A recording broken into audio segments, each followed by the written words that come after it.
Hello, welcome everyone. Thank you for attending. And today's presentation, we're going to talk from a high level about real estate investing, the real-time developments, what's going on. I mean, it seems to me that given what's going on, there are really daily changes in real estate, which is so fascinating, so strange, but it's exciting. You know, I don't know how you say it. Anyway, without further ado, my name is Seewing. I'm the founder of the Yi Real Estate Network, a real estate investment club. We're physically located here in San Francisco Bay Area. We've been doing this for 20 years, and we direct out-of-state investors from not only mainly from California, but all over the country. We have so-called members that we direct them to buy out-of-state cash flow investment markets in the best areas of the country. And my special guest is Maureen McCann. She's somewhat in a similar business model. She, I don't know how to describe it. Well, she's sort of a turnkey provider, but she's more than that. So Maureen McCann, welcome. Can you briefly share with the audience how do you describe yourself? I mean, yeah, your background. I'd be happy to, Seewing. Always a pleasure to join you and your guests here on your podcast and YouTube channel. So Maureen McCann, I have been in the turnkey rental space for 13 years now. I made the leap from a W-2 wage earner. I realized that my income was not going to continue to outpace inflation. So I had to do something different, and investing in real estate and starting a real estate investment company was the choice that I made about 13 years ago. So I made the jump from W-2 to 1099 to K1, all through investing in real estate and teaching other people how to invest in real estate and providing the product for them to purchase. So it's been a long journey, but it's been one that has been very fruitful for myself and for my investors. And I'm here to just advocate and to share information to help encourage other investors to take the leap, even if they are scared to do so. Sounds good. Very good, Maureen. Thank you for this fine introduction. So without further ado, let me share my screen and proceed with this very short presentation. Again, my philosophy is live where you want to live, invest where the numbers make sense. So let me share something with you on this chart. As I said, I live in the San Francisco Bay Area. And Maureen, you're fully, you can disclose people where you live, which is the almost same kind of market. San Francisco Bay Area, as you know, is the most expensive real estate market in the country. So let me share with you, although I do not sell local real estate here in California, even though I'm a licensed real estate broker in California, but that's beside the point. So let's quickly go over this sales transaction here in the San Francisco Bay Area recently. Even for me, it just boggles my mind, right? What's happening. So, okay, without further ado, here's some of the listings. I'll be real quick, okay? I'm not gonna go over this in detail, but just highlight some of the crazy transactions just recently occurred. For example, in San Mateo County, like 10 miles from. By the way, I live in the Bay Area, San Francisco, for more than 30 years. So I understand what's going on over the years. I monitor the market. I bought several homes back in early 90s, 30 years ago in the Bay Area as a principal residence. I bought a second home as well 20 years ago in the San Jose area. So it's so funny, right? I mean, you can just live where you live and don't even care about, real estate. Because you live, because you work there, you're raising a family there, and you pay your mortgage payment. And then all of a sudden, in 10, 20, 30 years later, you check the value of your home. I say, I'm doing nothing and I'm making like huge equity gain over the years, which is mind-boggling. Anyway, so look at this transaction. This single-family home, San Mateo, 3-bedroom, 1-bath, single-family home is probably 1,500 square feet. I don't know. And it's built in 1950. We're talking like, 1950. it's like 70 years old home, right? Yeah, it's been rehab and all that stuff, but look at what's happening with the bidding war.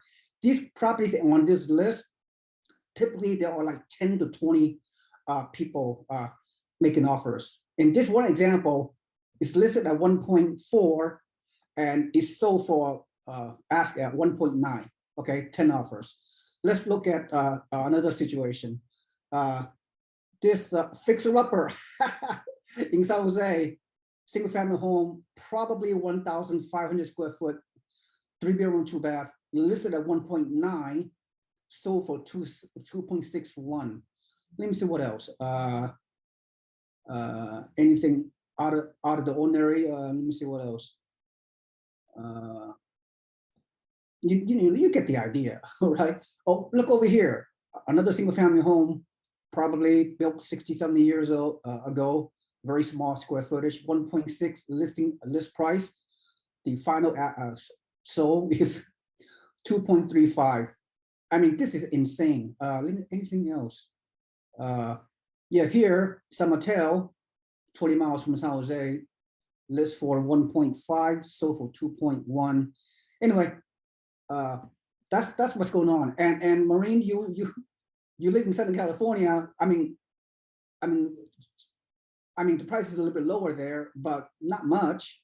So you seen the crazy market, what's going on, multiple offers, bidding war, and all that in your neck of the woods physically, right? I've seen it it's happened cyclically, right? So we're now back in this very high demand, low inventory environment. People want to live where they want to live, just for the reasons that you described. They want to live near where they work or where they wanted their kids go to school. And so we have seen, even just in my own neighborhood, one of the houses sold on the View side, and it sold for $500,000 over asking price with multiple offers. I think the sign went up for one day. It was in escrow. The escrow sign went on the next day. So we're in that time again where, it's almost, value is determined by what someone is willing to pay for the property. And you can see just with those listings that you shared, that there are people that are willing to pay well over asking just to get that very scarce property that's in that specific neighborhood that they want at that moment.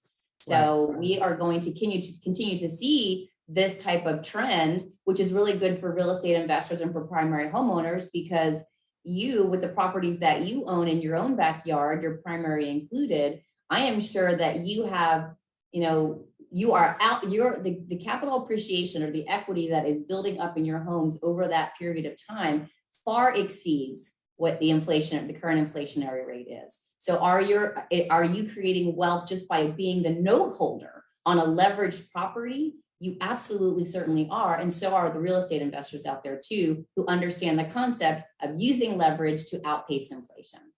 Absolutely. Let me go over one more property type. I mean, if you go over the, this is a listing in Oakland a few weeks ago. Oakland is like, in the East Bay, like 30 miles above San Jose.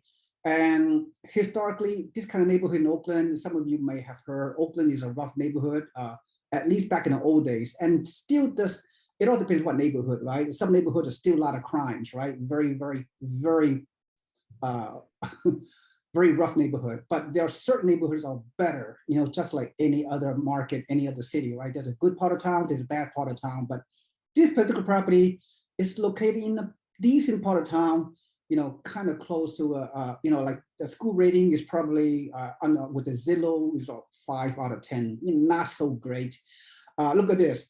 This list price is almost $1 million, 998K, is 2-bedroom, 1-bath, 1,100 square foot. This home, once again, built in 1940, 1950. I know it's all rehab and everything else. I'm willing to bet, I'm just guessing, there will be like 10 to 15 offers. And the seller deliberately kind of lowered the price a little bit down to 998 to solicit, multiple bidding and all that stuff. I have to assume, based on my understanding, there's a close family member of mine that are trying to buy a property in this price range, and this person is getting outbid for the past 9 months, and this person have a $1 million budget. He keep getting outbid. So I believe the final winning offer for this property is probably 1.2. 1.2 mil on a cookie cutter, fixer-upper looking bungalow, one bathroom. Expensive bathroom. Okay, nice bathroom. Anyway, you get the gist of it. So at the end of the day, so why am I presenting this? Again, to conclude our short presentation. So live where you want to live. Yeah, Maureen and I pick a good place to live because we've been living in our respective area for a long time, right? I think we lost your audio, Maureen, a little bit again. Can you check your audio, Maureen? Yes, I'm good. 30. I was saying at 30 years. Yeah, I've been in my place. Well, I've been in San Diego 30 years. So. That's good because in the Bay Area 30 years ago, the house that we live in is probably like $250,000, and now, $2 million, $1,000 per square foot. That's a benchmark in the Bay Area, San Francisco Bay Area. $1,000 per square foot. This is benchmark. So, okay. So what I'm trying to say is, live where you want to live, invest where the numbers make sense. And clearly, the number makes sense in out of state. So the median price of a single family home, we just show you, is 1.8 million. So if you are a smart investor, I know you are out there, YouTube channel, whoever you are, Marie, listen to this. Just eliminate 1 0. Right? There you go. Eliminate 1 0, and that's a blueprint for your real estate success. 1.8 medium home price in San Jose, you take away 1 million equals what? 180,000. So I'm not going to go spend any more time. If you can find a market that you can buy an investment house for 10 times the amount you can buy in the San Francisco Bay Area or even San Diego or LA, whatever, or New York City, and get it rented for $1,400 per month in a good market where the rental market is strong and a fast growing submarket, you can win. So at the end of the day, instead of buying one house in San Jose for 1.8 million at 20% down payment, you can buy 10 houses for a fraction of the house at 180K at 20% down payment. And I could make the argument that you can retire in a couple of months with the 10 houses. Okay, so all right, Maureen. So what is your recap? What is your takeaway from this before we go? So yeah, I think that for your California base or your high, your investors that live in high priced neighborhoods, $1 million or more. If you are looking to invest in real estate, listen to what Seewing said. It's like, live where you want to live, but invest where the numbers make sense. And a lot of investors that are, say, California based or maybe coastal based, their fear is going outside of the state because they can't see it, they can't touch it, they can't be near it. Honestly, you really don't need to be near it to touch it or see it, as long as you've got a reliable team on the ground who is incentivized to produce results, consistent results. And so you can take that, let's say that 20% down on a $1.8 million home, you could take that same amount of money, parlay it into another market where you could buy multiple properties that would not only appreciate in value over time, they produce cash flow on a monthly basis. You get the ability to write off the taxes or write off the expenses on your tax schedule every single year. It's a great hedge against inflation. And if you use debt, which I highly encourage you to do, use debt to acquire that asset, then your rate of return is exponential compared to if you just bought it with all cash. So you win in 5 ways when you buy real estate. And if you can do it outside of your backyard, you San Jose, crazy San Francisco Bay investors paying exorbitant prices for your primaries, take that capital. If you were going to buy a second home or a vacation home, parlay it into multiple properties that would cash flow and produce the yields that you would want so that you could supplement retirement. I will say this in conclusion. I just listened to, it was Barron's actually. It's funny. It was information on the prices of gasoline and where they see oil refineries coming on board from different countries, Nigeria and Venezuela, and how that's going to affect overall. But what they were talking about specifically was the ability to outpace inflation, right? This is what they were talking about on this particular call. And when you look at investing in real estate, it is one of the strongest hedges against inflation. It does three things. And I'm going to use Keith Weinhold's words because he's a good friend of mine. I like him. He's with Get Rich Education. It's called the inflation triple crown. And so as we are looking at high inflationary times at the moment, and maybe foreseeable in the next, call it 12 months, put your capital in a place that is going to do three things for you. You benefit because of house pricing appreciation. If you're living in San Jose, you know, just by owning that home, even though you've got debt on it, it's still appreciating in value. That is creating wealth for you. The other benefit is debt debasement. It's easier to pay back the debt with nominal dollars versus inflation adjusted dollars, and cash flow enhancement, because after all said and done, even if you have high interest rates, even if you have the price of properties are going up, as long as that property still cash flows, doesn't matter what the interest rate is that you locked in at, as long as that property still cash flows, meaning all of your expenses are paid for that particular unit and you still get cash flow each single month, it makes sense. And it goes back exactly to what you said, live where you want to live, but invest where the numbers make sense. Well, well said, Maureen. And before we conclude, all you have to do is at the bottom of our YouTube video, just click below. You will find our contact information. Myself, Seewing from the Real Estate Network, and Maureen McCann's contact information is at the bottom. And thank you for attending, and have a nice day.